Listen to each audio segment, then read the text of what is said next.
I was really interested in how grief over time actually becomes a story that we tell ourselves.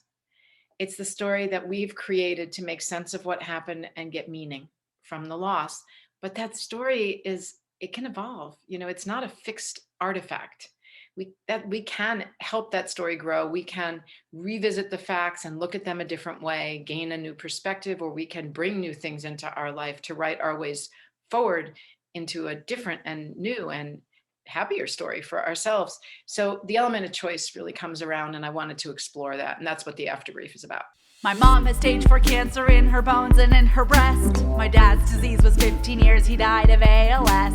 I made a podcast about death, seemed like the thing to do. And if you're sad by all of this, well, you're gonna die too. Hi, hello, hey, it's Sunday today. We're interviewing Hope Edelman. Hey. That's not how I wanted that to go, but I'm just so excited for today's episode. I'm up to my elbows in boxes. I just moved. I'm like, where is a towel? Where is a cup? What's happening? Should I drink out of the sink? Too many rhymes that have no place in being here and yet will stay. And yet I have taken out my podcast equipment as one of the first things. I'm on the floor right now. I'm thrilled to have Hope Edelman here today. Her first book, Motherless Daughters, was a #1 New York Times bestseller, and it's a book that I've gifted to people personally over the years. How cool is that? It was such an honor to have spoken with her, and what a powerhouse woman. If you've lost your mom, this episode is for you. If you're curious about an expert's point of view on grief, this episode is for you. If you've been wondering what you can do when your friend's mom dies, you can send this to them, so this episode is also for you. Hope's most recent book, The AfterGrief, offers an innovative new language for discussing the long arc of loss. I really resonated with this new book. I could not put it down because it talks about what it's like to grieve after a long period of time. Hope lost her mom when she was 17 to breast cancer, and she lost her dad when she was 40, which has inspired her to offer grief education and support to other people. She has retreats for motherless daughters that sound amazing. I can't wait to plug those when those are happening again. And meanwhile, Hope is offering these programs on Zoom, Tuesdays at 5 p.m. PST, 8 p.m. EST. If you're looking for a community of women who understand after you've lost your mom, highly recommend checking that out, hopeedelman.com. I'm just so happy and honored to have spoken with her. So on to the episode. See you guys on the other side. If you're grieving, I'm so sorry. As always, hit me up on Instagram. Let's talk about your grief or your life. It can be happy too. We don't have to be sad all the time. I'm on Instagram at @ChelseWhoElse_ or dyingoflaughter_podcast. You know the drill. Hit me in the D's or don't, or just listen because you just want to have a podcast moment and not think about Instagram, which I fully resonate with and support. Have a great day, and I'll see you next time. Thank you, Hope. You are an incredible grief author, speaker, expert, and I'm sure many people listening have read or heard of your book, Motherless Daughters. So it's such an honor to have you here today. And for those that don't know, I would love if you could share, probably for the millionth time, if you could share the inspiration for writing that book about when you were 17, losing your mom, and when you were 40, losing your dad. Do you mind sharing where you're from, who you grew up with, and a little bit about your backstory? Sure. Well, I really think of these books as partners. So because one came out of the death of my mom and the other came out of the death of my father. So I'll just explain briefly both. My mom died when I was 17 of breast cancer. And I was a big reader at the time. And so I went to the library looking for a book about girls who lose their moms to cancer. And there was one book by Jill Kremens. It was a photojournalist book where she interviewed very young children who had lost a parent, but they were all like up to about maybe age 12 or 13. And I was much closer to adulthood. And then I found a lot of books for women who were in their 40s and 50s when their mothers died, because statistically speaking, that's a much larger group. But there was nothing for those of us who were young. And I kept going back to the library and bookstores year after year looking for a book about this. And we were such a group of silent mourners. And I started meeting individual women along the way who had been children or teenagers when their mom died, and noticed that we had a lot in common. So that was the inspiration for Motherless Daughters, really, to write the book that I couldn't find. But a number of years later, 23 years later, when my father was struggling with cancer and then died, I noticed how certain parts of that earlier loss were being reactivated as he went through many of the same stages that my mom had gone through. I also noticed the enormous opportunity to heal from that earlier loss by doing things differently the second time. And about 10 years later, I also realized, I'm going to be carrying them with me for the rest of my life. And these losses have affected me. It's not something I ever get over, but look at what I've been able to turn it into.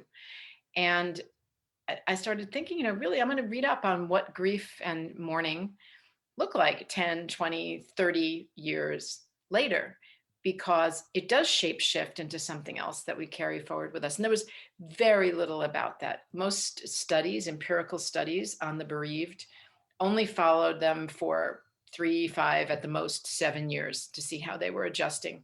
But I was looking for studies that followed people for 20 years or 30 years, and there were so few. And I don't believe any of them were in the US. So that's when I started thinking about writing another book, and the AfterGrief, looking at what it looks like when we look back over the long arc of a life. So this is for people whose loss is like 10 years in the past. If it's an early loss, 10 years later, you won't be that old. But, if you're looking at it 30 years later, you might be in your 30s, 40s, 50s, and have something to say about how that experience shaped you, and what choices you've made. Because right after someone dies, we don't feel like we have a lot of choice. We're just trying to survive. We're trying to get through and adjust in this new world. But, a good solid 5, 10, definitely, that many years later, we have choices about how we're going to carry this loss forward and what it's going to mean to us. And I was really interested in how grief over time actually becomes a story that we tell ourselves. It's the story that we've created to make sense of what happened and get meaning from the loss. But that story it can evolve. It's not a fixed artifact. We can help that story grow. We can revisit the facts and look at them a different way, gain a new perspective, or we can bring new things into our life to write our ways forward into a different and new and happier story for ourselves. So the element of choice really comes around. It's the story that we've created to make sense of what happened and get meaning I'm so from the glad that you loss. wrote both of But these that books, story and the it can AfterGrief evolve. It's not a specifically fixed resonated with me artifact. because We my dad can died as help opposed to that my mom. story grow. However, We I have can so much revisit respect the for all of facts the and look at journeys, them a right? We're all different way, related in gain a this new weird perspective, or club, as we they can say. bring new things The into our life AfterGrief to write our ways really, forward really into interests a me because different and new and happier story. And I wanted to explore that. And that's what the AfterGrief is about.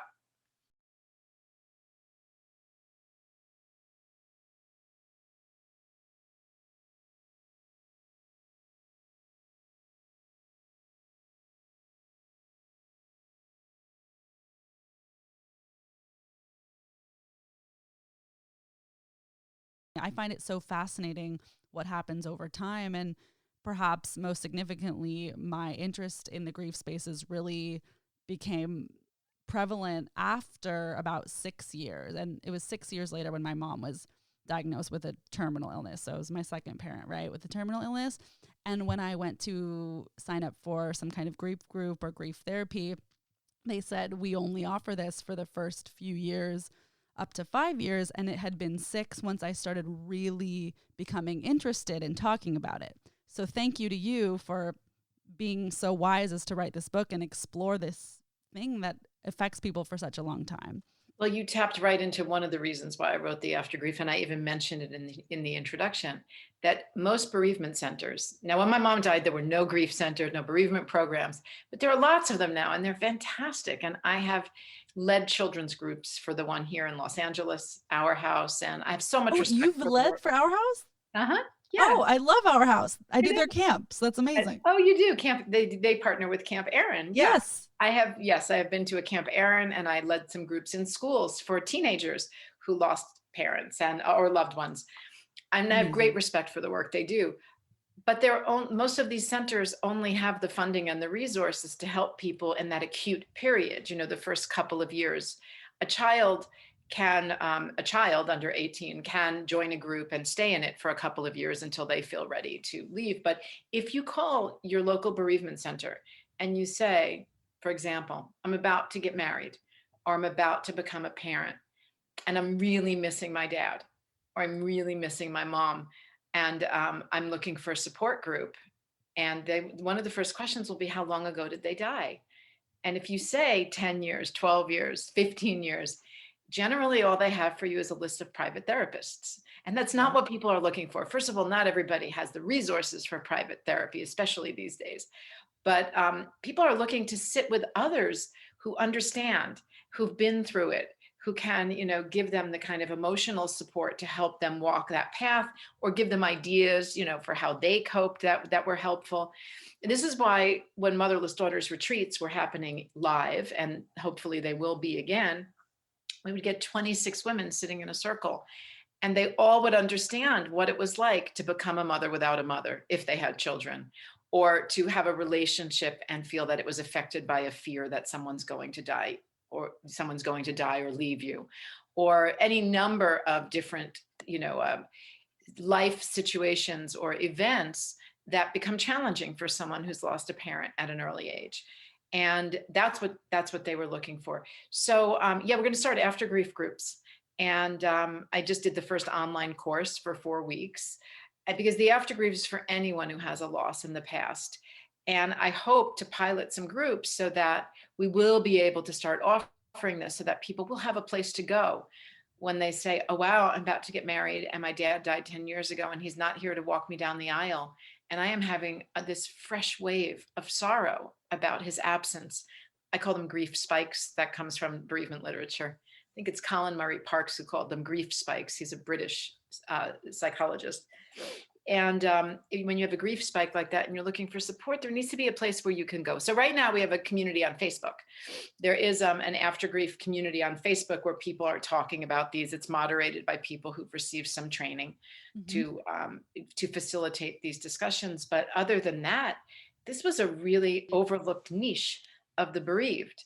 Adults who were bereaved as children, or you don't even have to be a child. You can be 30 and then have a grief spike at 45, and there still isn't Right. going to be resources for you. You have to find them or create them for yourself. Absolutely. And I thank you for doing so. I'm so excited to learn more about what you're doing and certainly plug all of that. I know you have some courses that you've been doing, many courses. So I look forward to talking more there. Something that I like to ask at the beginning of these interviews is about your goldfish moment. And what I mean by that is, do you recall the first time you thought about or conceptualized death in some way? And for some people, that was their goldfish. Goldfish moment. Did your goldfish die? Goldfish moment. Did it make you cry? Oh, wow. Super good question. I'm sure I had goldfish. You know, I'm curious. I'm going to ask you a question. What age do most people date that back to? Because, the awareness of death is linked to developmental progress. So, kids really don't start really understanding or what death is until like 6, 7 years old, like, what it really means. And they may not have a big response to that until they develop abstract thinking. But do you have a sense of like what age people generally tie that to? That's a good question as well. I would say most people would say something in elementary school at approximately what you're saying. And some people, I just chose goldfish because that's kind of a cute, cute. It's not a good word to describe death at all, but just kind of one image. Some people, it was their grandparents, oh, I was 5 or 6 or 7 or 8 or 9. And then my Yeah. grandparent or someone in their family. Right. Well, and let me think. My great grandmother and my grandmother died very close in time when I was 8 and 9, like right on Mhm. either side of my birthday. But I'm thinking it was earlier than that. So let me just think for a moment if we had any pets. Um, no, I think it was actually, I haven't thought about this in so long, Chelsea, but here's what I think it was. I had to have been about 6 or 7, and there was a terrible accident in my community. I lived in a little town, suburb of New York called Spring Valley, right above New Jersey on the west side of the Hudson River. And there was, as I recall, a house fire in my community. The parents had gone out for dinner and they had 3 daughters. And I can't recall if the daughters were alone, if the oldest was old enough to babysit, or if there was a babysitter in the house with them. but the house caught fire while the parents were out, and they came home and saw the house burning. And I believe that all three of the daughters died. And one of them was my age. And I think she was taking dance class with a friend of mine who was having dinner at my house that night. And it was very abstract for me because I didn't know this girl. I just knew people who knew her, but I knew this was a terrible tragedy. It really, gutted the community. My mom was terribly upset. I'm not even sure if she knew the family, but just the idea, that this could happen, the awareness of it, the sense of, vicarious empathy and, sorrow for this mom. And my friend came over for dinner, and my mom, knowing that she had known one of the girls, had made her favorite dinner for her, chicken cacciatore. And she was sitting at the table with us for dinner, and she just started crying in the middle of the dinner and had to go home. She, um, I'm not sure we fully understood what death was, but we were 6, we were 7. We knew it meant we weren't going to see this child again. What I mean by abstract is I'm not sure we yet understood that it would happen to us one day, that it was inevitable. But we did understand that something terrible had happened to one of our peers. And that was not something we had ever experienced before. So it hit us in a different way than losing a grandparent because it was such an out of time loss. That's what they're called. So that would have been it, I think. Mm, thank you for sharing that. And yeah, that is a very upsetting story. And I wonder if people who become so interested in these grief topics are those who have had some kind of experience Yeah. like that. I Oh mean, I yeah. don't know. Clearly, you and I are both very interested because we were teenagers when we lost someone. But in addition, that is, a specific story that I haven't heard, been doing this only a year now, but talking to about 50 people, I haven't heard something like that. So that's interesting. And mine similarly was when I was 4. One of my cousins who was 9 had accidentally, unfortunately, died on a field trip in the snow, and I did not understand all of these things like you're saying, but I remember the adults being so Right. overwhelmed that something like that could happen, and how Right. you're saying the adults in your life were just your mom was like, "Oh my gosh." So maybe that is really, I mean, that is really different than someone's goldfish, I would say. So that's just interesting. Yeah. Well, for your future calls, it's interesting to see, especially when people peg it to a certain year, but the three elements of death that children need to understand to have what's called the full understanding of death are that it is irreversible, meaning it's permanent. It's universal, meaning it happens to everyone. And it's inevitable, meaning nobody will escape it. Mhm. And so what I got at that age was the permanence part. I don't know Right. if I had the inevitability or the universal part. I wasn't really thinking that this is going to happen to me and my family one day. But I definitely understood the permanence part. And I understood that a whole family of children was now gone. And that was horrifying. It was terrifying, really horrifying, terrifying, and deeply sad. And also seeing the effect it had on my parents, because children often will um, look to their parents for cues about how to act, of course, but sometimes children will feel upset not because someone died, but because of the way their parent is responding. Very young children, like my kids now, were 3 and 7 when my father died, and we had flown to New York. He was in hospice. We flew to New York to so the kids could see him one last time and say goodbye. And we got there on Christmas Day. I think we were going to stay for 5 days. And the hospice nurse said, "Don't go back to California because we expect this to be imminent. And if you go back, you may have to turn right around and you may not be able to get here on like New Year's or New Year's Day on short notice. So I suggest you stay." So we wound up staying for 3 weeks, all the way through, his final days, his death, and the funeral. And when my daughter, who was 3, and also my daughter who was 7 but my daughter who was 7 remembers more of that time. My daughter who was 3 remembers very little, but at first what they remembered most was seeing me cry, because I really cried. They'd never seen me cry like that before. I mean, they'd seen me, cry a little bit here and there, or get teared up or choked up, but they'd never seen me cry like that, and it made a big impression on them. And so I often counsel people, because I'm a coach, or I coach them, and we talk about, how should I tell my children? How should I respond around my children? I don't want them to see me cry.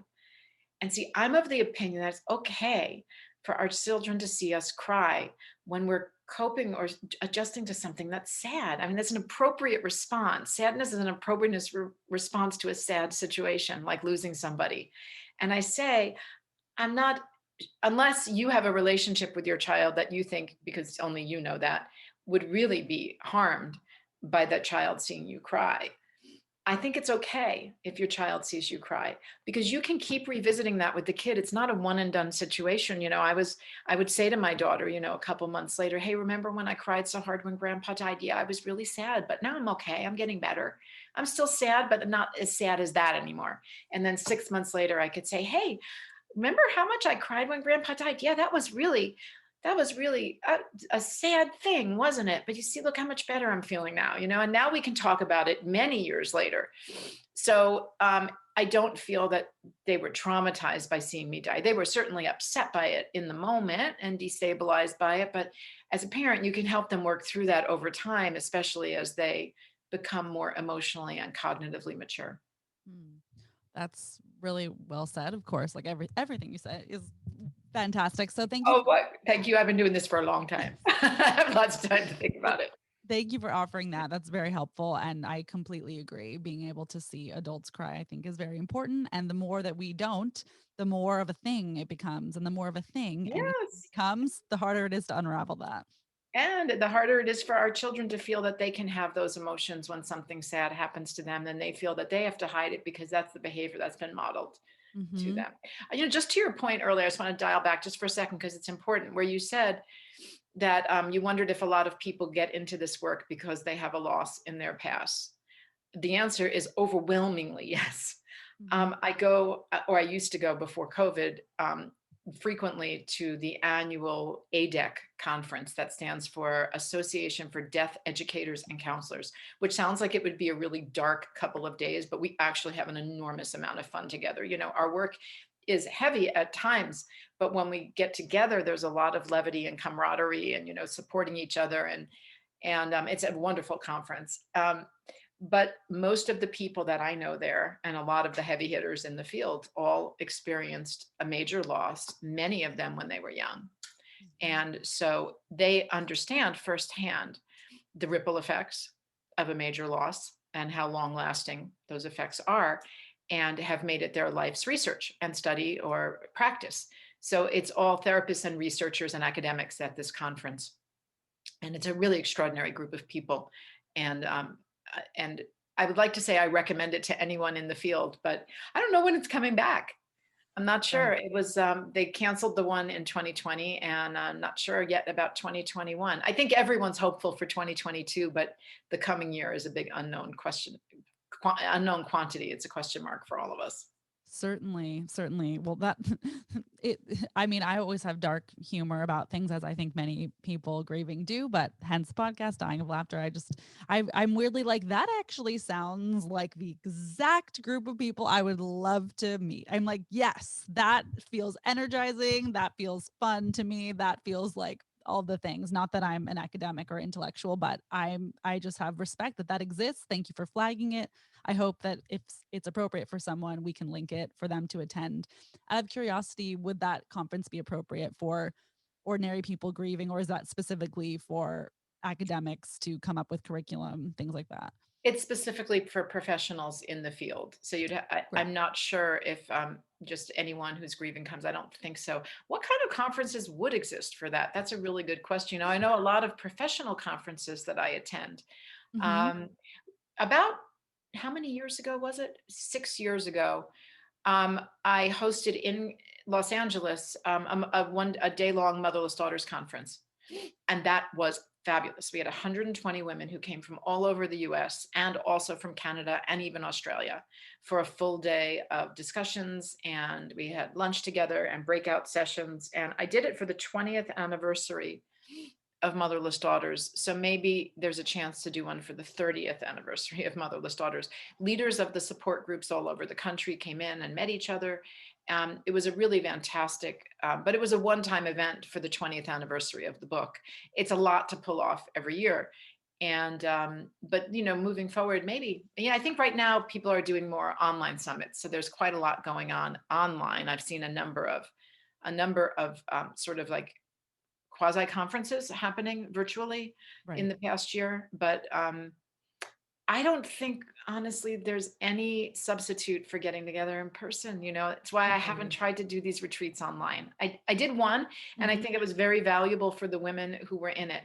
But the whole point of the retreat is that I lead is that you spend 3.5 days in the company of other women. You share bedrooms, you brush your teeth next to each other in the bathrooms. It's like a big slumber party, and the bonding that occurs is really extraordinary. And after a session, when you've really opened up and shared something, you can go for a hike with some of your sisters in the group. You can have dinner together. You can stay up late at night in front of a fireplace, telling funny stories or laughing. Because people say to me, gosh, you're spending 3.5 days with a group of women who lost their moms. That must be really sad. And I say, we actually laugh a lot because there's that recognition, and somehow humor grows out of this shared recognition. And we can even laugh at ourselves a bit. Like, oh God, yeah, I've been afraid of that for so long. That was a big waste of time, wasn't it? Mm. And other people will understand what we mean. But generally, we start on a Thursday evening, we end on a Sunday afternoon. So it's actually about 3 full days, or more or less, and 3 nights. And without fail, by Saturday night, the women are so bonded that they stay up late together in the dining hall or in the common area. And they're just laughing and telling stories. They're often telling stories about their moms and their relationships. And we often have to ask them to keep the noise down. So the joke at a Motherless Daughters retreat is that the reason it is 3 nights and not four is because the fourth night we'd all be dancing on the tables and I would lose my security deposit. Because we watch it amp up, and the women get more familiar and they keep in touch long after the retreats. So it's a really beautiful community that forms. I don't think we can replicate that exclusively online. So I'm crossing my fingers. We just booked a weekend in the fall of 2021 to bring them back.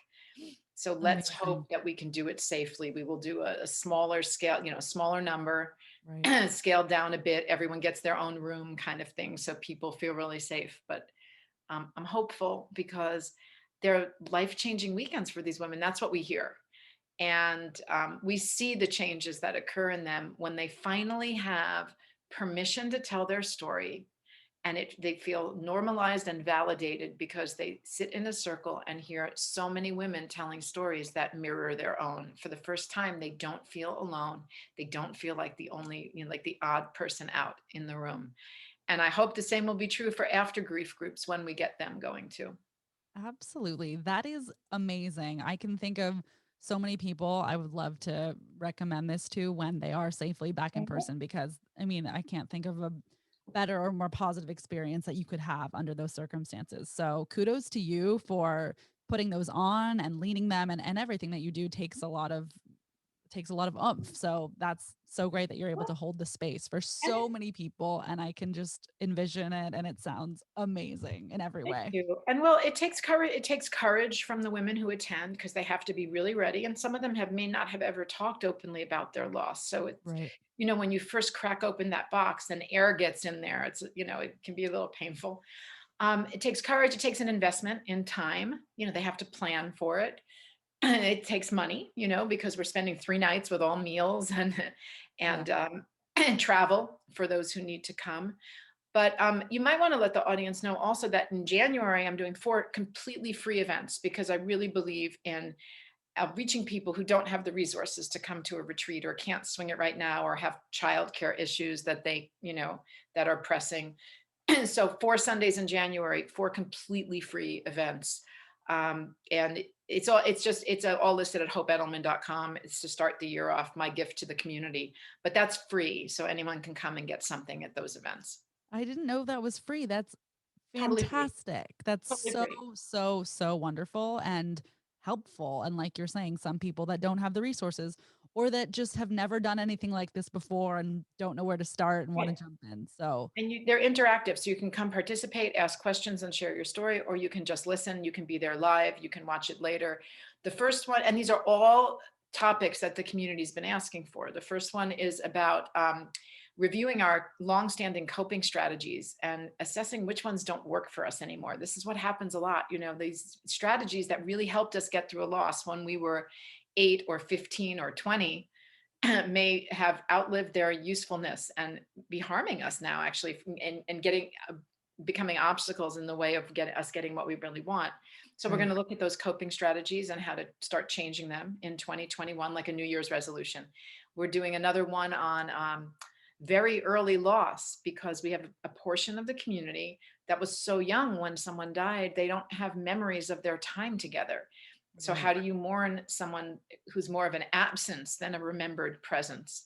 We're Right. doing a third one then on reaching and passing a parent's age at time of death, which is a silent threshold that Mm, everyone in this community is thinking about if they haven't already crossed it. And it's a very big deal. And we have no way to ritualize that or commemorate it in our society. So we're going to be talking about that.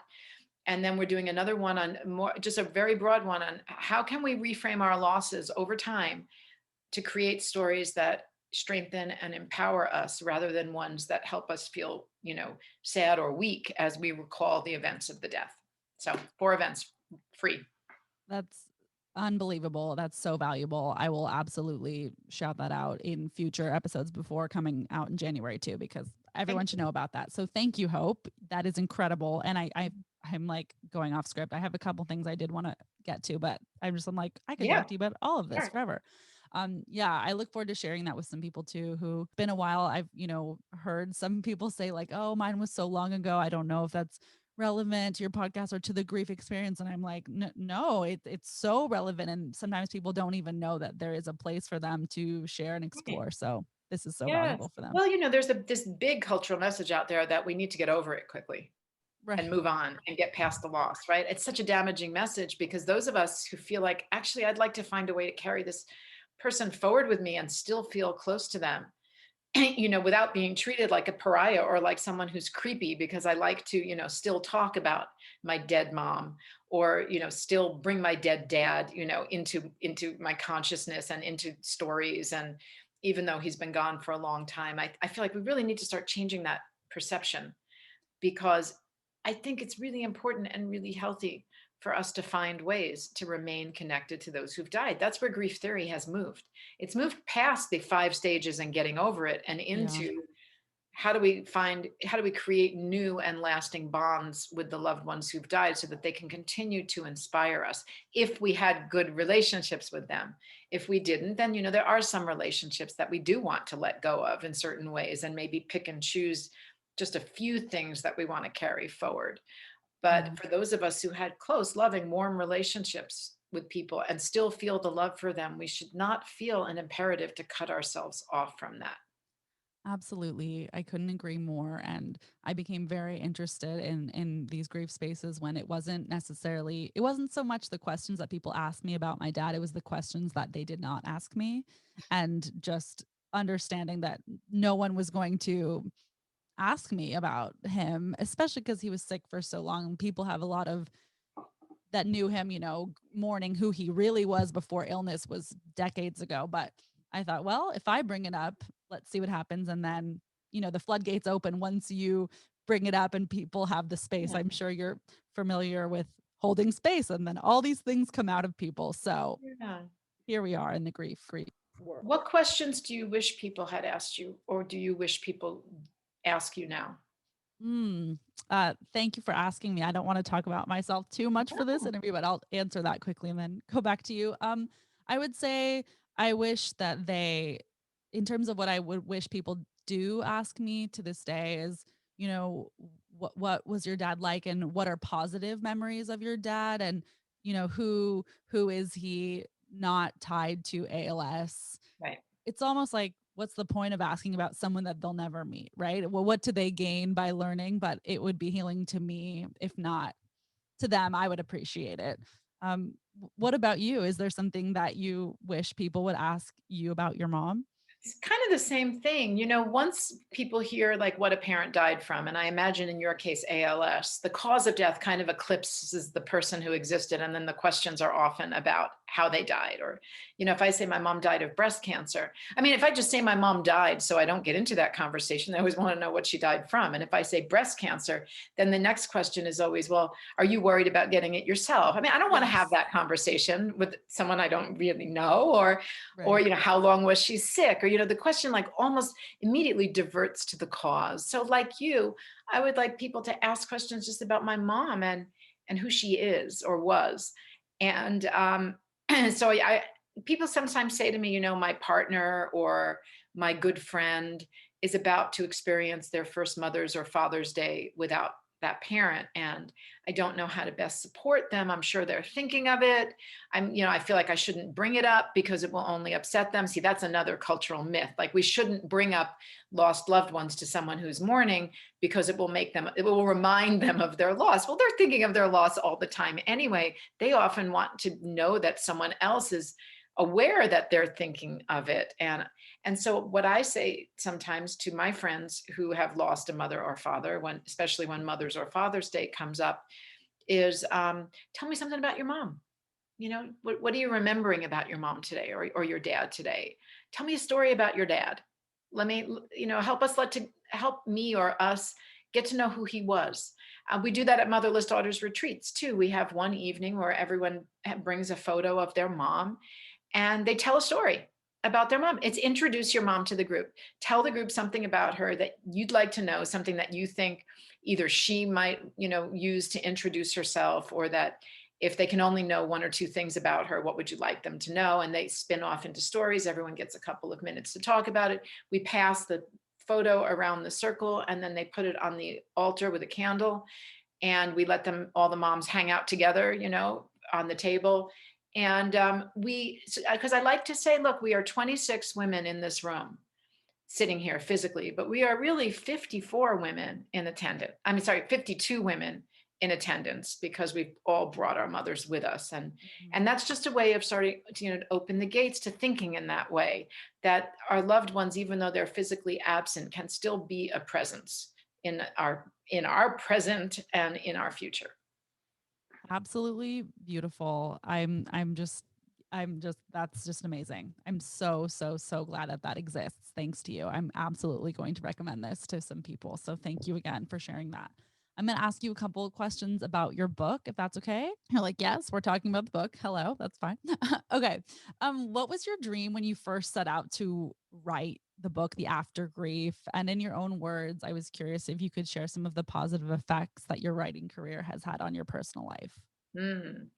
Um, I have never been asked these questions, so I don't have like a fast answer. I have to, I'm trying to do it off the cuff, but wow, these are good questions. So what was my hope for the after grief when I wrote it? Was that your question? Yeah, like did you have a certain dream of the certain communities it would reach? I mean, obviously Yeah. the answer is probably everyone in the world, but I Yeah. like hearing Well, from I authors. think I really wanted to first increase cultural understanding, and then hopefully, standing on that platform, start developing resources for this community of adults bereaved as children, mainly, who are so overlooked in bereavement services. And so right now, what I'm doing is a lot of educating, a lot of live events and podcasts, Zoom events, doing my own courses to help people understand what I call the long arc of loss. And that doesn't mean that you're going to be grieving for the rest of your life. 10 years later, you're not in an active state of grief.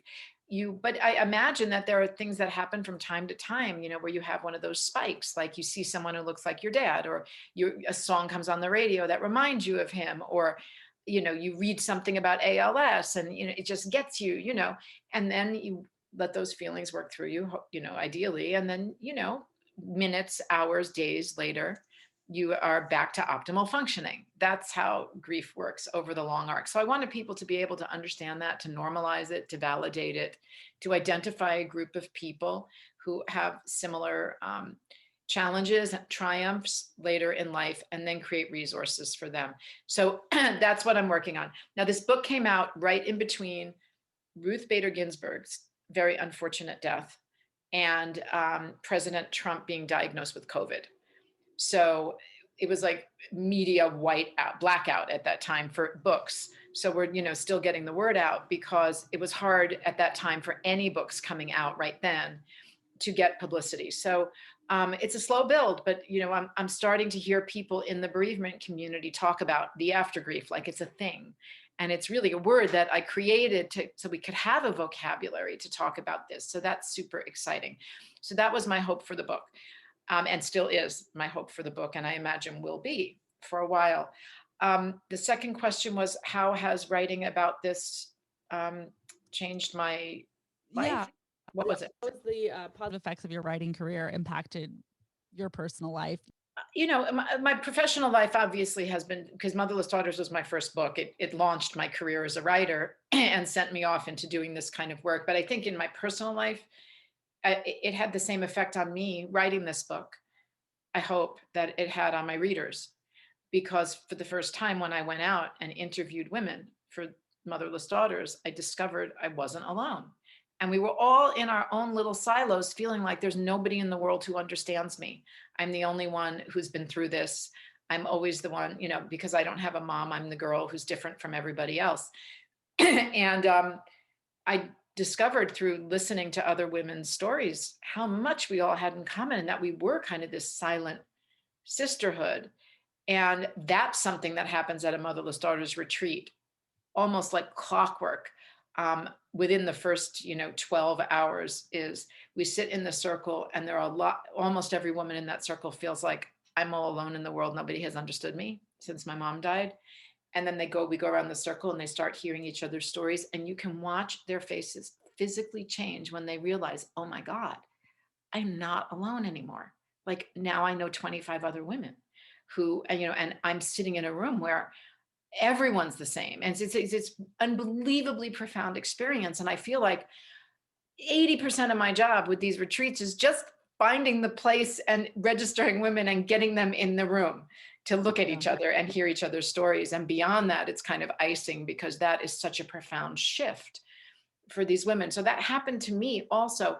And a very interesting part of the AfterGrief was that, because I couldn't find any studies that tracked people over 20 years or 30 years after a loss, I remembered, oh my gosh, I have all these women I interviewed from Motherless Daughters in the early 1990s. Because the first edition of that book, it's been updated twice, but the first edition was published in 94. So I talked with them in 92, 93. Where are those women today? And how have their stories changed or not? Right. And so, I created my own little private investigation agency, which was basically me using Google and LinkedIn and Facebook, and spent a couple days, trying to find these women, because a lot of them had gotten married or divorced, their names had changed, and tracked them down, who I thought they were, and contacted them and asked if they'd be interested or willing to do another interview for the AfterGrief. So I was able to re-interview them 26, 27 years later in some cases, and compare the story as they'd told it when they were very young, in their 20s, 30s, to how they told it now in middle age, and how much had changed. And we went through the stories together, and it was just really extraordinary to see what I did. There it was right there, the long arc. There was a story from the beginning or the middle, depending on when their moms had died, and then a story from present day. And when we compared them side by side, it was so interesting to see which parts of the stories they were still telling, and which parts had real meaning for them when they were 25, and now meant very little to them at 50. What didn't even show up in the story, but it had been such a big deal for them back then. Yeah. Right. Good for you for taking on that project and tracking these people down. And that's wonderful. Oh, it was fascinating. People said to me, that's a PhD dissertation. It probably is, but I'm going back to school actually in 3 months. I'm getting another master's degree in narrative therapy, because I know, right? Right? I was like, narrative therapy, does that mean that people heal through telling stories? No, well, yes, but no. That's only a very small part of it. Narrative therapy is a form of therapy developed in the 1980s by two social workers in Australia and New Zealand. And it centers people as the experts of their own narratives, and it helps them revisit their stories that they've been telling themselves, and create alternative but equally true narratives that they can carry forward. And they find that it really helps people with their therapeutic healing in order to be able to do that. And that results come rather quickly too. There's other modalities that are used in narrative therapy that would take a long time to explain, but I'm just, for our purposes, that's the one that really appealed to me. And Wow. so I'm really interested in using that to supplement my coaching practice because it's kind of what I'm already doing, and I'd like to do it in a more structured way. But there's only one degree in the whole world in narrative therapy. It's offered by the University of Melbourne in Australia. And normally I would go back and forth to Australia to get the degree, but now for this semester, it will be all virtual. So it's super simple. I can just be in Los Angeles taking the courses. And um, I'm really excited for that because I think I'll write about those interviews in this because I have such, I have clear evidence and textual evidence of how a story changes over 26 years, 15 times with these interviews. Wow. Well, congratulations on getting another master's. No big deal. That's huge. So, I don't know what I'm congratulations. thinking, to be honest. I'm like, literally, I'm crazy. But my younger daughter just started college, and I feel like, well, why not? This is the time. Well, congrats to her too. That's a funky time to be starting, but I hope that's going well. How is she doing with online school? Or is it in person? A Well, lot of colleges in person, I forget. no, I mean, she's on campus. She's allowed to live in the dorm in a single, but all her classes are virtual. And, that brings us to just a very brief conversation about how everyone is dealing with loss this year. Even if we're not losing someone to COVID or to another form of death, there's so much that we have lost and had to adjust to. There's a lot of adjustment after loss. I feel like we're in now an after grief phase with a lot of the stuff that happened last spring, Mhm. because the after grief is what I identify as the period that starts after we get through like the acute phase and try to, just adjust to normal living again. And then, we're going to carry forward whatever happened and what we've learned. And we're almost at, in a couple months, we're going to be at the 1 year point from the lockdowns, and the pandemic announcement. It's coming up pretty soon. We're at the 9 month point, I think, this week. Wow. And yeah, I mean, she didn't get to graduate from high school the way she was planning. She didn't get a prom. She didn't get the last semester of school with the friends that she'd been with all those years. And she didn't get to start college the way that she had been dreaming of and that her sister got to. And Wow. so, she shrugs it off and says, well, look, other people have it much worse than me. Nobody in our family died. And that's true. But I say, you don't have to compare loss. You missed out on these things. And she's sad about it and angry about it too. And feels helpless because there was absolutely nothing she could do. And she understands completely that this is being done for the greater good and public health measures, and she's not fighting it. Mhm. But nonetheless, we are all dealing with different types of losses this past year.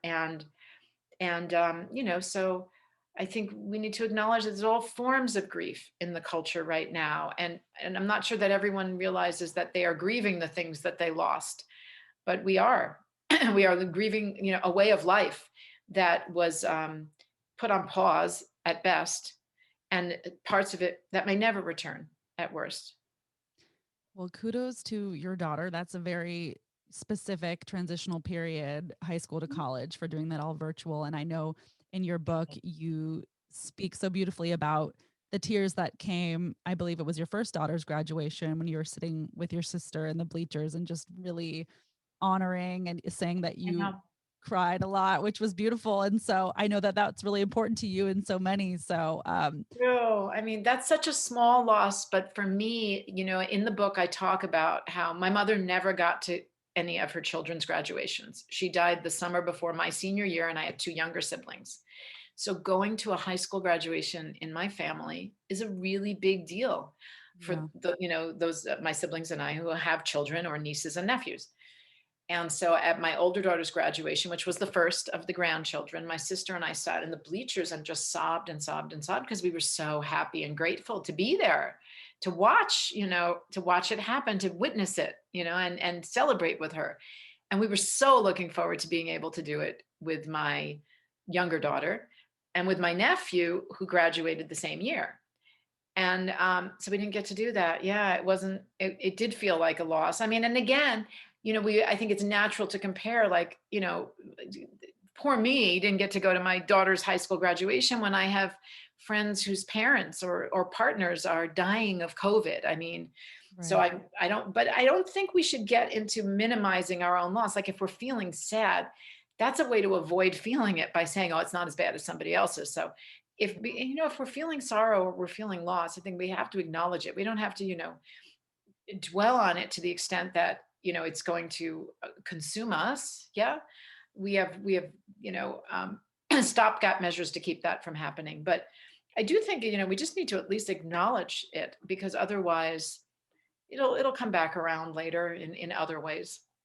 It almost Yes, always does. completely agree. And it's tricky because I do that too. I minimize my own stuff all the time. And then it's like, well, you can still understand the depth of someone else's pain is deeper in their way, but it doesn't mean what you're going through isn't real. So it's like having perspective, but also Exactly. the coping skills. Right. So It's like without not minimizing it and not maximizing it, and right. equating it with, a real major loss. I think there's a zone of neutrality where we can just acknowledge, yeah, this is something I was really looking forward to. I have a big disappointment. I'm sad about that because it was a one-time event. It's not going to happen again. There Yes. was talk in my daughter's high school about having the kids come back in December and doing their graduation then, but that's clearly not safe either. Or having them regraduate with next year's class, but we don't even know if that will happen in May. So that's what I mean when I say we're heading into uncertain future. It's hard to plan and know what's coming. Yeah. That And that's reactivating grief for a number of people in the community I work with, actually, even if they haven't lost someone to death in this past year. A lot of the uncertainty, the feelings of powerlessness and helplessness and isolation are reminiscent for them of the time period after a loved one died. And so is reactivating those memories and those feelings for them. And so with certain clients, I'm working through that with them, and they're able to connect the dots back to, yeah, this is how I felt, when I was 17 after my mom died. I was so confused. My future suddenly became uncertain. I didn't know how to plan for things. It feels like that again. On the other hand, those same people and other members in this demographic have been saying as well, I know that I can do hard things. I can get through this. I've been waiting for, hard stuff to come along again because I have that resilience. I know that in myself. So now I'm the one who's helping other people adjust because I know I can do hard things because I've done them before and gotten through them. And so that's a sense of competence and confidence and resilience that this kind of early experience can foster in certain individuals. Thank you for that. That's really, really well said and fascinating. And Right. And it's a way of reframing the experience. It's not to say, oh, I mean, it's a way to reframe it to say, I've gotten through hard things before. I can get through them again, instead of, oh, this pandemic, this isn't as bad as when my dad died. Then we're comparing even in our own lives, right? And we're not right. comparing apples to apples, but sometimes we do that. We say we've got perspective. Oh, this isn't so bad. My mom died when I was 12. I got through that. Like, this is nothing. And then we use that not just to compare to things in our own life, but to other people. We start getting judgy like that. Like, why are you so upset about that? I mean, my mom died when I was 12. This is not a big deal, Right. right? And we start doing those comparisons. But I think this is a way of saying, well, my mom died when I was 12, and I know that I can get through hard times and still thrive on the other side. So I'm just going to do that again through the pandemic. That's a reframing, that it emphasizes the resilience rather than the comparison. Oh, I I think love that's just that. healthier for us to carry forward. I love the idea of emphasizing the resilience. That's I'm gonna take that with me along with all of this on a post-it note. So that's great. Yeah. And yeah, my last little thought on school is, I mean, it's just so fascinating people doing online school. So again, kudos to your daughter and to you for starting online school. And just a funny anecdote. I haven't, lived in the same house as my sister in over 10 years, and she's in law school right now. So she's like Columbia Law School finals this week. And I was like, hey, I have this interview this morning. Like, you need to be quiet. And she's like, I have finals. And I'm like, well, I have an interview. And it's like, now we're teenagers again. And I'm like, what is happening? Like, how are you in law school next in the room next to me in New York? It's just crazy. Right, right. Same thing in my house. And my older daughter is downstairs. She works for a media company and she's working completely virtually now. They shut down the offices. And so I'm upstairs, sequestered in a bedroom to do an interview. And I think, how are you old enough to be able to have a job that displaces me to another room to do a work interview.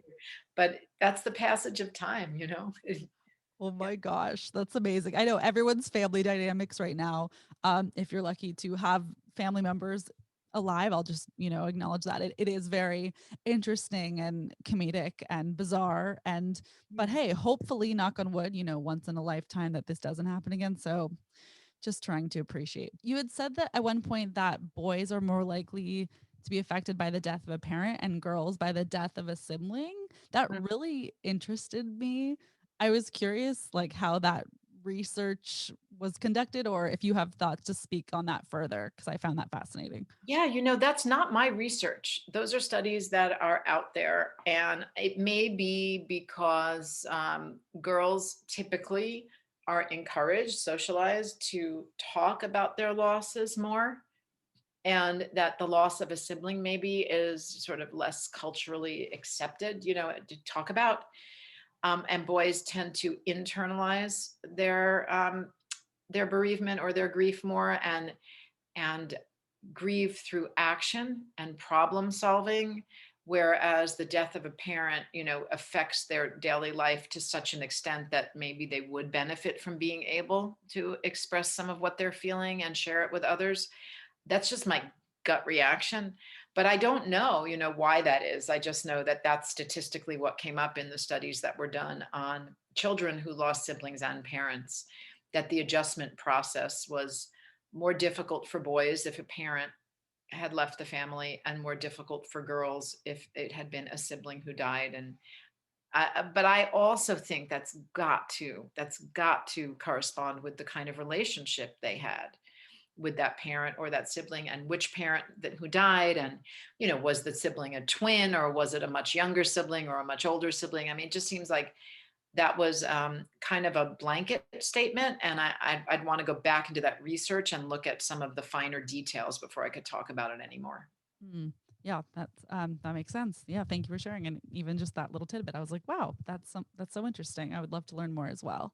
I was really interested in the beginning chapters where you had mentioned that queens and royal figures had mourned more publicly, and others had considered that lavish, which kind of transitioned it to more grieving inside of their homes.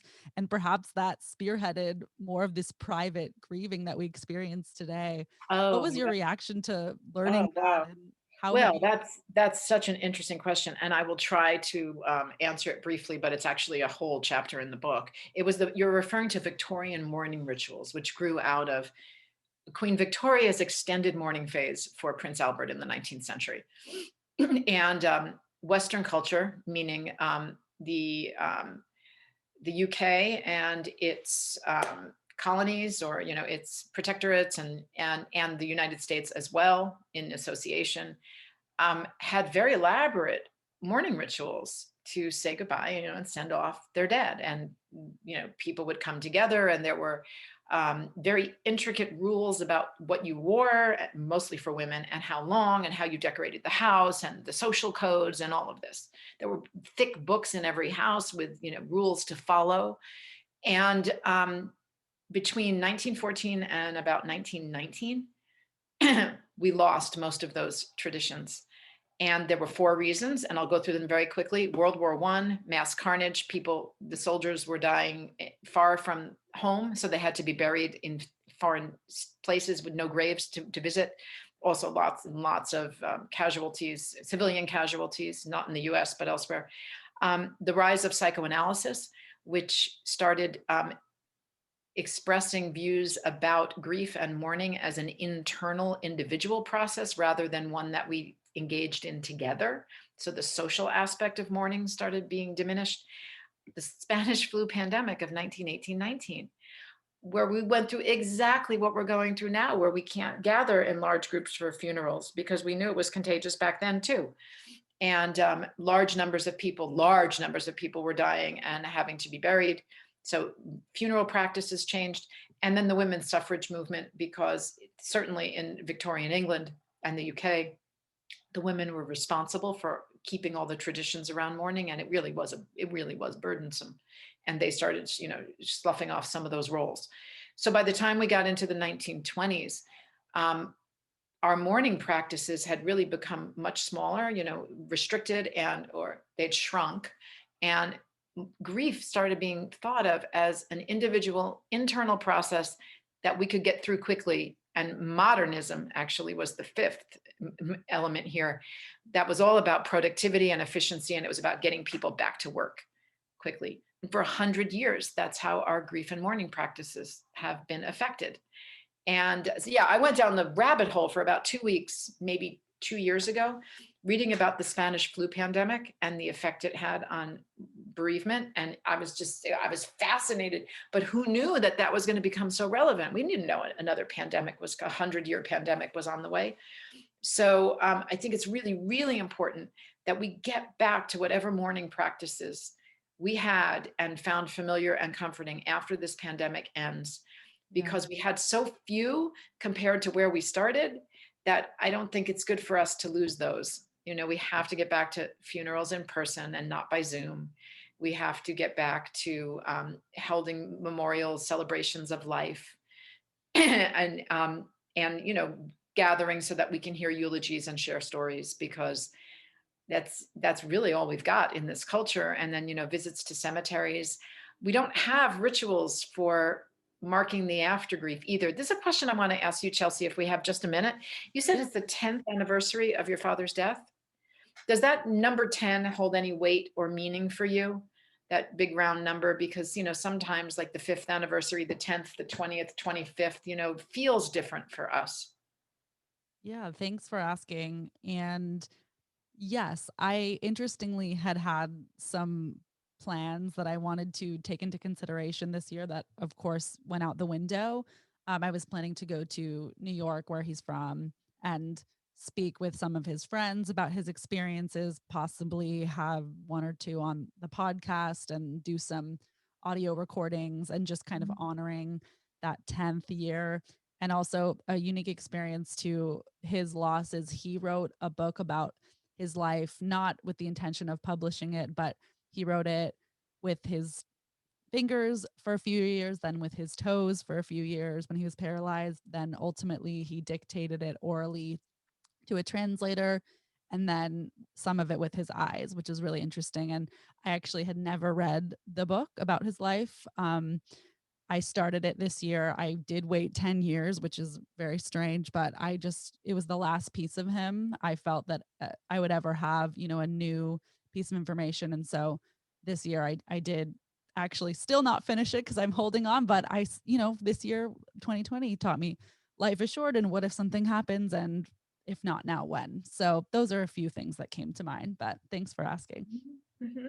Well, I think of these as silent anniversaries because it's 10 years, right, since your dad died. Probably a lot of friends in your life are new, didn't know your dad. And, you may be surrounded by peer groups or even family members who are not doing anything to mark the occasion.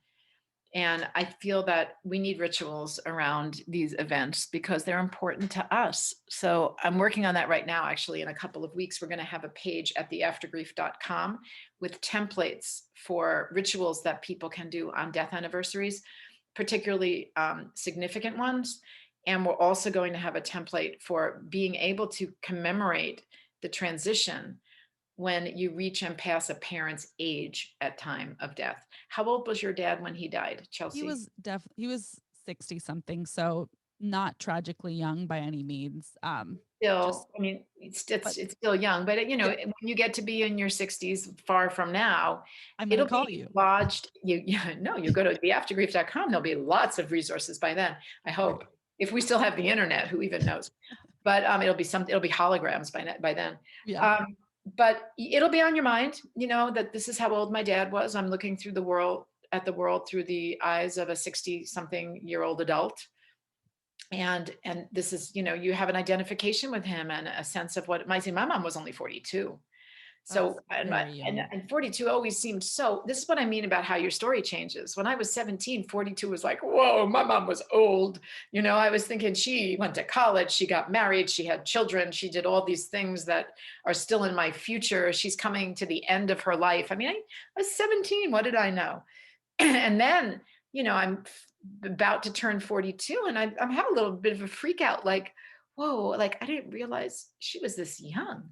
She still had so much of her life ahead of her and so much yet to do. It was so sad and powerful for me.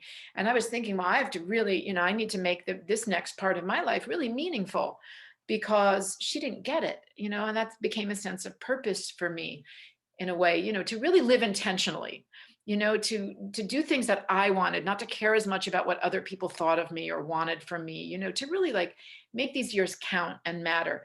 But I will tell you that 42 was weird and 43 was even weirder because now I was older than my mom got to be. And now I'm 56 and I'm like, what? I'm 14 years older than my mom. That's not even possible. Like she's younger than a lot of my friends in my mind. Right. Right? So I try to age her because she'd be 82 now if she were alive, which is, that's just doing it in the imaginal world is, quite an enterprise. But that's a very, very, very meaningful silent transition for people in this community. And we'd like to create, my team and would really like to create something that they can do to mark that occasion and make it, externalize how meaningful it is. So we're working on that too. It'll be up online in a couple of weeks. That's really amazing. And I there's so many more chapters of your book I know we could go into, but as we wrap up here, I just will acknowledge, yeah, that was a really interesting chapter. I think, did you call it age mirroring? Was that the term? Yeah, Something about, age yeah. mirroring is a term. I think it comes from psychology or psychoanalysis, and age correspondence events. When you reach the age a parent or older sibling was when they died, also when your child reaches the age that you were when a trauma occurred or a death occurred is another way that we tend to recycle those emotions. Yeah, I liked learning about, when you had said Winston Churchill had famously died on the same day that his dad died, and things like that just are so interesting. And I feel like we find this meaning in numbers. And Mhm. yeah, just your the work that you do, I'm actually excited on a separate note to bring it to the attention of my mom, she lost her mom when she was 19, which was, such a long time ago at this point, to leukemia, separately, not genetically related to her breast cancer, as far as we know.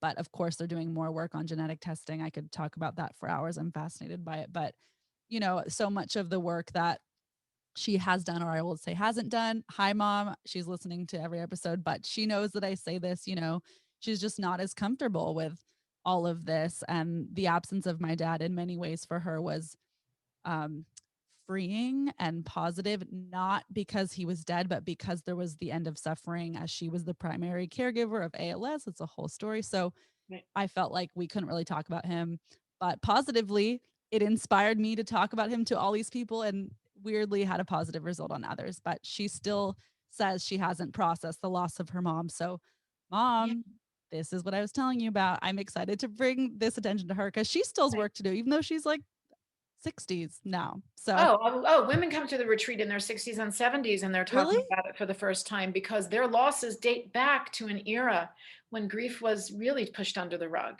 where children were expected to just get back to school or back, young adults back to work. And we didn't have a language for discussing this. There were no support services. So yeah, women in their 50s, 60s, 70s who come to the retreats have been holding on to their stories for a really long time and learn to self-censor as well over time. But it's never too late to, start doing that, engaging in that kind of dialogue with yourself and with others. And, because the coping strategies that we develop to get through it, and in some cases it's silence, may have really, been useful back then. I never say there's a bad coping strategy unless it's self-harming, Right.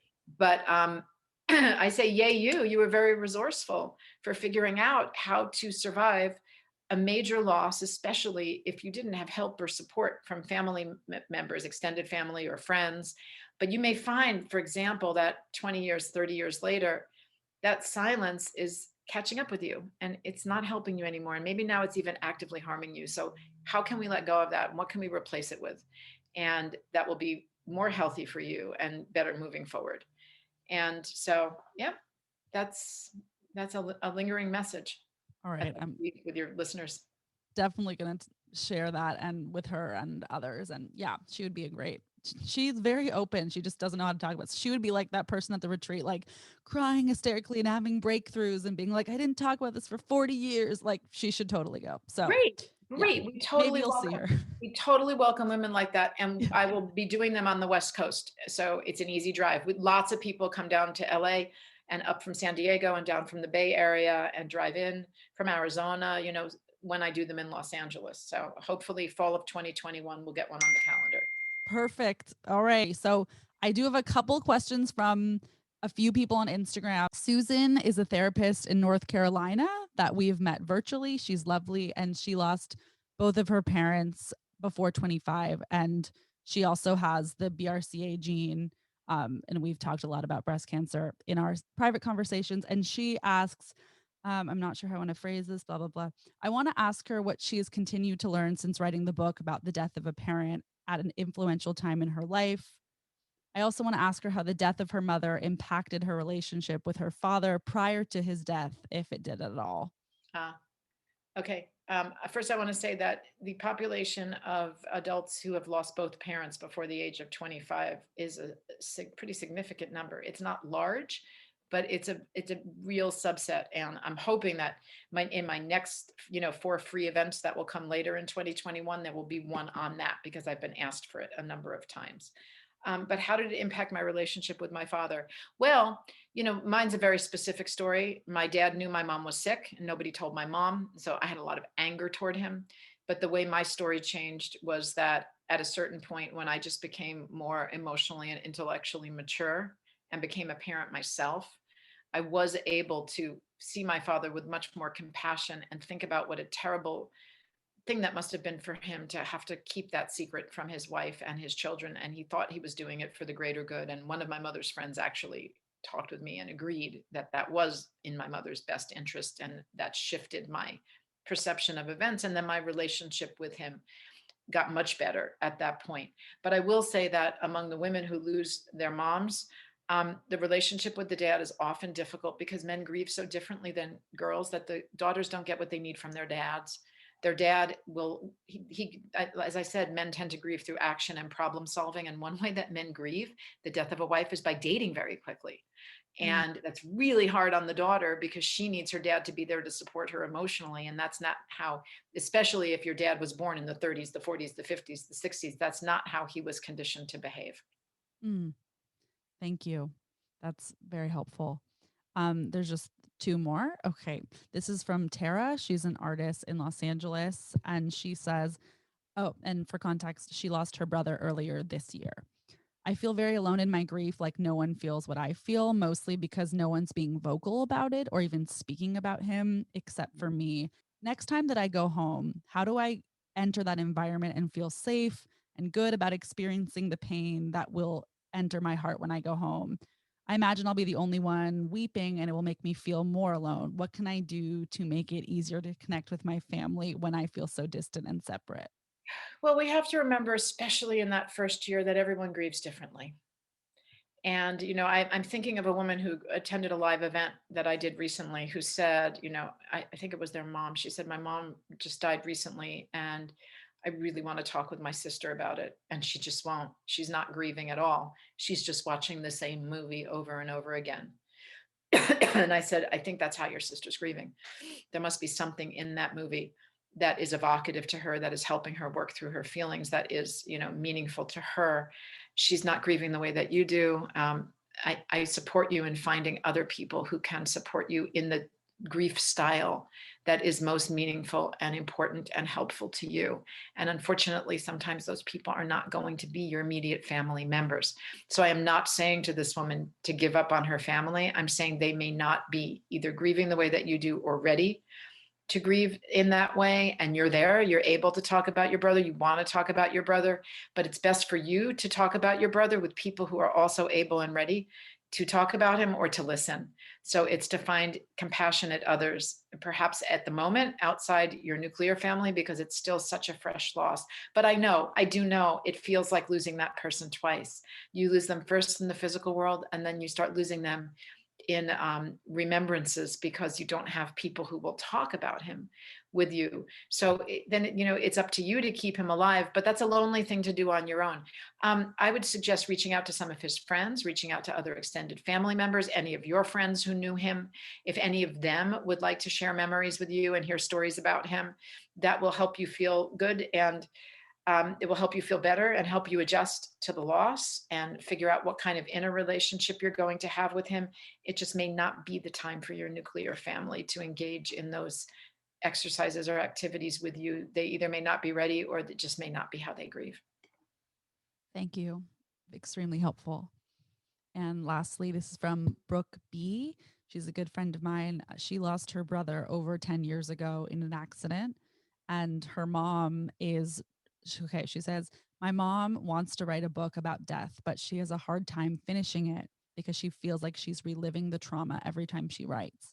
Do you have Yeah. any advice or relevant experience? Does Hope find writing about grief is difficult or empowering? And in what way could my mom take a piece of that with her? Ooh, that's such a good question. I'm going to answer that really briefly in two ways, because I teach memoir writing and a lot of people come to write about loss. And writing about the loss is a way of revisiting the set of facts, and it can reactivate trauma.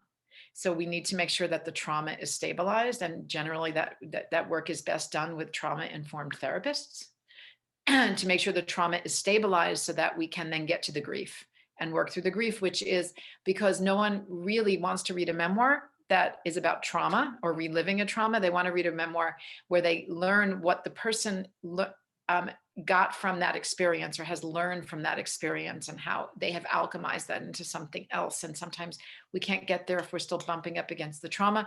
Trauma is very common in a trauma response is very common when someone dies suddenly and in an accident or a homicide or a suicide or anything that desecrates a body. And so that often needs to be worked through first before we can really get to the grief work.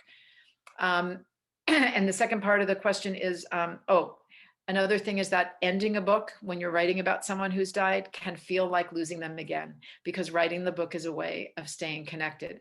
So I work with people to create a bridge so that they don't feel like they have just, fallen into the abyss when the book is over. We create a bridge so that they can then finish the book and walk across the bridge into some other kind of way to stay connected and figure out, and work on or establish what that might be that feels right, so that the book then becomes a way to get to that place rather than an end in and of itself. I hope that's helpful.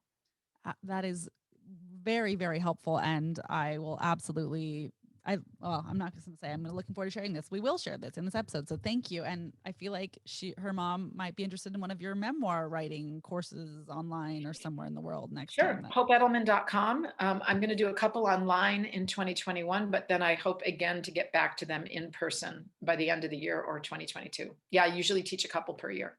Amazing. Is there anything else that you wish I had asked you before we wrap up here? Any last words of wisdom you wanted to share for listeners who have grieved this year? And then ultimately we'll plug your stuff and find you on social media. Yeah, I would just like to emphasize that there's no right or wrong way to grieve. I know everybody says this, it's all over the internet, but it's all over the internet because it's true, and so many people come to me and want to know, is this normal? Is this normal? And I say, you know what? I don't use the word normal. I use the word normative. Is this normative? Meaning, is that how most people respond? Because some people get some comfort feeling that they're not alone.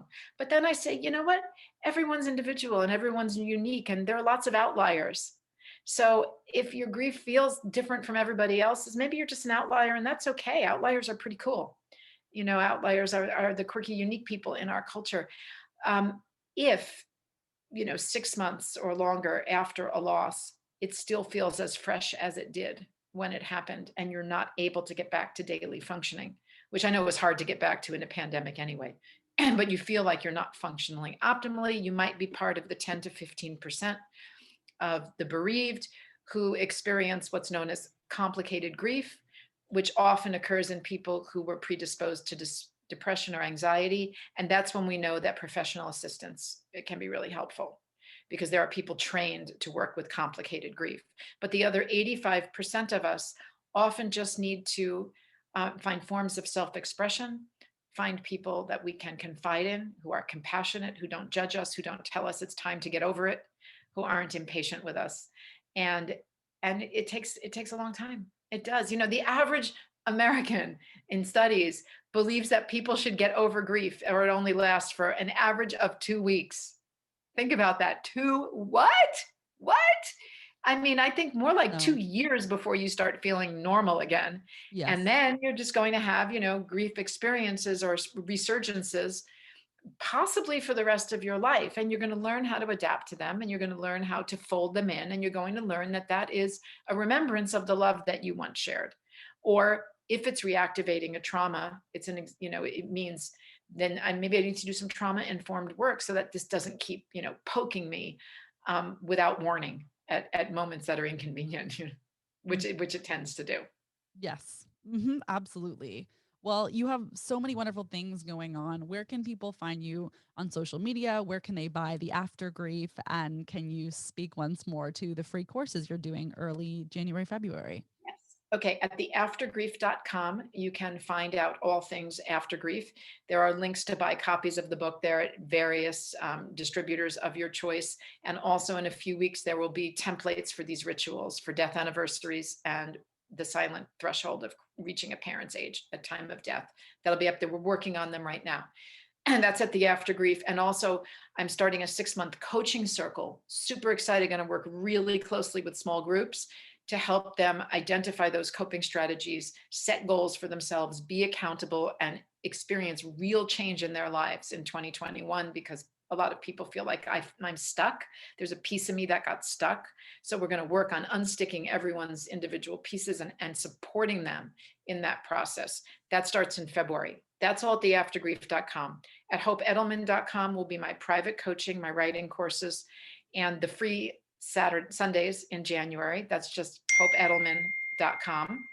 And then then at motherlessdaughters.com, when the retreats start up again, they will be listed there. Wow, that is so energizing to hear all of the wonderful things you're working on. You're so inspiring, Hope. I'm so grateful that you've dedicated your life to helping other people through their grief after experiencing 2 specific losses of your own. And you're amazing. It was just such an honor to talk with you. And I'm so, so impressed. Of course, that might not mean much coming from me, but I just am honored to be in your presence and keep sharing your information with those I encounter. So thank you so much. Thank you so much. It is a pleasure to be here. And you are helping to change the conversation, one podcast and one interview at a time. You're part of this movement. And I'm so grateful to know you.